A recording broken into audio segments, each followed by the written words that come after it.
नमस्कार दोस्तों, Ambala breaking news में आपका स्वागत है।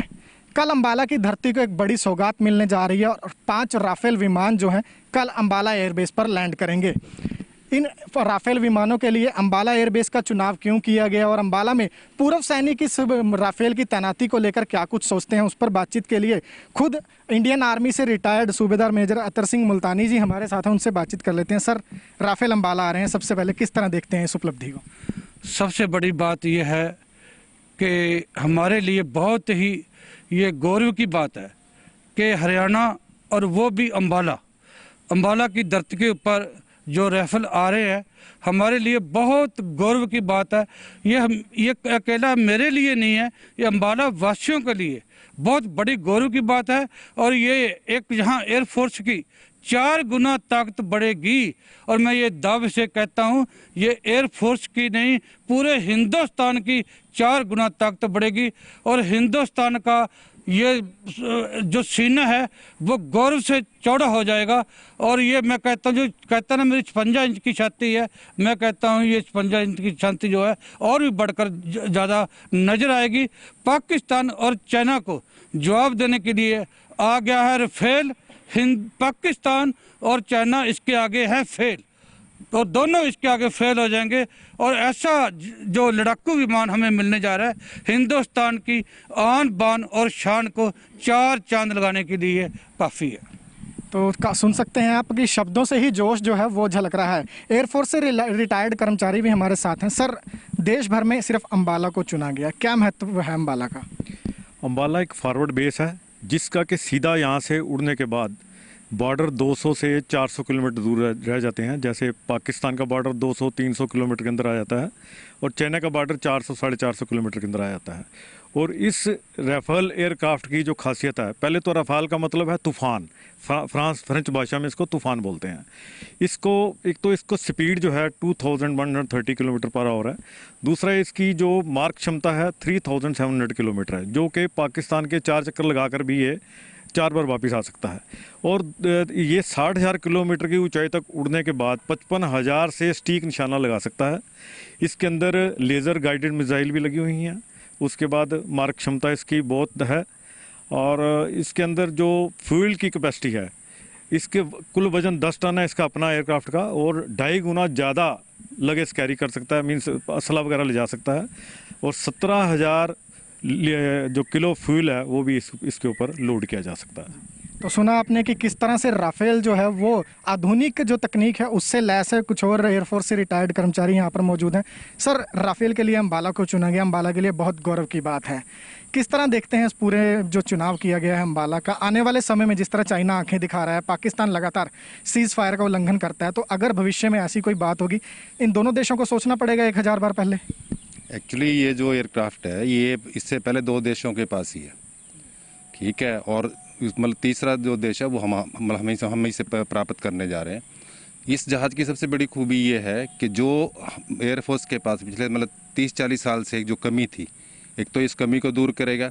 एक जो आजकल टेक्निकल जो डेवलपमेंट्स हो रही थी उसको ये हमारी जो इंडियन एयरफोर्स के साथ इसको मॉडिफाई करके इसको डेवलप किया जा रहा है।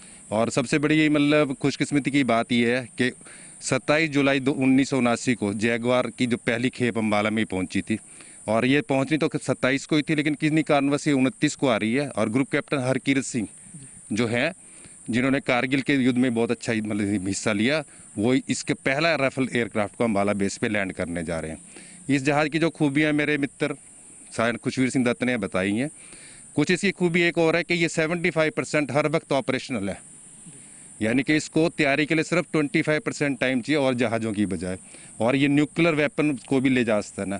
और ये 5,50,000 की फीट की ऊंचाई से अब जो भी इसको टारगेट मिलेगा उसको ये नेस्तनाबूद कर सकता है ना।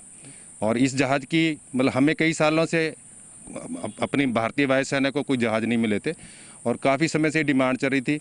अच्छी सोच है और अच्छी टेक्नोलॉजी के साथ ये जहाज़ हमारी जो कमियों को दूर करते हुए और हमारे जो पड़ोसी देश हैं जो कि हमें छोटी छोटी बात पे आंखें दिखाते हैं, उनको सबक सिखाने के लिए ये हमारे बेड़े में एक बहुत ही महत्वपूर्ण रोल अदा करेगा। सर अभी तक अंबाला एयरबेस की अगर हम बात करें तो मिग है, जगुआर है, वही यहाँ की शान बढ़ाते थे।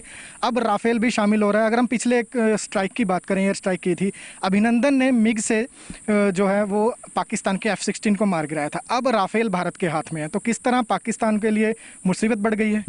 बिल्कुल मुसीबत बढ़ गया, क्योंकि मिग एयरक्राफ्ट तो बहुत कम लेवल के जहाज़ हैं। राफेल के अंदर तो एक ऐसी तकनीक है जिसके अंदर 40 टारगेट एट ए टाइम ये लोकेट कर सकता है और उसके ऊपर अटैक कर सकता है। तो ये छोटी मोटी बात नहीं है। दूसरा, ये जो दुश्मन की मिसाइल को भी हवा के अंदर ही मार गिरा सकता है। जो अटैक करते हैं उसको वहीं गिरा सकता है। और इसकी जो मारक क्षमता है 150 किलोमीटर है मिसाइल की, और टोटल जो मारक क्षमता 300 किलोमीटर है। तो इसलिए बहुत बड़ा अचीवमेंट है हमारे लिए जो ये राफेल जहाज हमारे पास आ रहा है। तो साफ तौर पर अंबाला के लिए ये बहुत बड़ी गर्व की बात है कि राफेल की तैनाती के लिए अंबाला एयरबेस को चुना गया है। तो ये आपने सुना कि किस तरह से राफेल जो है वो अपने आप में चलता फिरता एक दुश्मन के लिए भयानक रूप है, और किस तरह से इसकी मारक क्षमता है, किस तरह से क्या क्या हथियार, ये किन हथियारों से राफेल जो है वो लैस है। ऐसे में अंबाला के लिए बहुत बड़ी खुशी की बात है। अंबाला की जनता भी इस राफेल की तैनाती को लेकर खुद को गर्वित महसूस कर रही है। हमने अंबाला के कुछ लोगों से भी बातचीत किया तो उन्होंने अपनी खुशी किस तरह से जाहिर की है वो भी आपको सुनवाते हैं। राफेल इंडिया में आ रहा, पूरे देश को खुशी है, पर अंबाला वासियों को खासकर इसलिए खुशी है कि आज उनकी इंतज़ार में हम अपनी छतों पर खड़े हैं ये देखने के लिए कि देश का सबसे शक्तिशाली ऐसा जहाज़ ऐसे समय में आ रहा है जब चाइना के बीच हमारी तनातनी बीच में हो रही है। और चाइना को भी इस बात का आभास हो जाएगा कि अब भारत वो नहीं है। सबसे सशक्त देशों की श्रेणी में आज भारत आ गया, और राफेल के आने से हमारी ताकत कई गुना बढ़ गई है। अब भविष्य में भी कोई शत्रु देश हमारी और आँख उठाकर नहीं देख सकता। और आज हम अपनी छतों पे भी खड़े होकर के देख रहे हैं कि जब राफेल आएगा तो किस प्रकार से हम उसके दर्शन कर पाएंगे, क्योंकि एयरफोर्स के अंदर जाके देखना तो अलाउड नहीं है। हम अपनी छतों से ही देख लेंगे अपने देश की ताकत को, ताकि हमारा सीना चौड़ा हो जाएगा कि राफेल को हमने भी अंबाला में अपनी आंखों से देखा और हमारे अंबाला में राफेल तैनात हो रहा। इससे खुशी की बात और कोई नहीं हो सकती। अंबाला में जो राफेल आ रहा है इसकी हमें बहुत ज़्यादा खुशी है। हम बहुत देर से इंतज़ार में हैं कि जब राफेल आया तो हम एक झलक उसकी देख सकें। और दूसरा सबसे बड़ा कारण है कि हमारे पड़ोसी देश जो कुछ हैं जो भारत को अक्सर परेशान करते रहते हैं, तो उम्मीद है कि अब वो इतना अपना हद समझ जाएंगे कि अब भारत पहले जैसा नहीं रहा है। अब भारत हर बात का जवाब देने के लिए हर समय तैयार है। और ख़ास तौर से खुशी इस बात की है कि राफेल सबसे पहले अंबाला में ही आ रहा है। और इसके पीछे सबसे बड़ा हम धन्यवाद करते हैं हमारे माननीय प्रधानमंत्री मोदी जी का, जिनके प्रयासों से राफेल भारत में आ सका है और उनके प्रयासों से यह संभव हुआ है। अंबाला में राफेल आने से पूरे देश को बहुत खुशी है, और इससे हमारी सैन्य एयरफोर्स की जो ताकत है वो दुगनी हो गई है। और जो चाइना से इनको डर था वो भी अब दूर हो जाएगा, और पाकिस्तान की तो ऐसी की तैसी हो जाएगी। नज़र भी नहीं आएगा कहाँ गया कहाँ नहीं गया। और गिद्दड़ बपकियाँ तो चाइना दे रहा था, अब वो भी ठंडा होके एक तरफ दुबक जाएगा। और इनको मोदी जी का धन्यवाद करना चाहिए, जिन्होंने आते ही अपने पहले कार्यकाल से ही इसको मंजूरी दे दी थी। अब जो आ रहे हैं बहुत अच्छा है, और भारत सेफ हो जाएगा और वर्ल्ड में सुपर पावर की तरह ये अपने आप को स्थापित कर लेगा। सुना आपने कि किस तरह से राफेल के इंतजार में अंबाला की जनता अभी से निगाहें बिछाकर बैठ गई है। लोगों की खुशी जो है वो ठिकाना नहीं है उसका। तो हम भी लगातार आप लोगों से यही अपील करते हैं कि जिस तरह के सुरक्षा मद्देनज़र प्रशासन ने जो कुछ हिदायतें दी हैं उनका ज़रूर पालन कीजिए। पक्षियों को दाना डालने पर भी कल पाबंदी रहेगी, तो ऐसी कोई भी जो गतिविधि है आप लोग ना करें। बहरहाल इसी तरह अपडेट्स आपको देते रहेंगे। आप जुड़े रहिए हमारे साथ हमारे Facebook page Ambala breaking news पर, और हमें यूट्यूब पर भी सब्सक्राइब करें।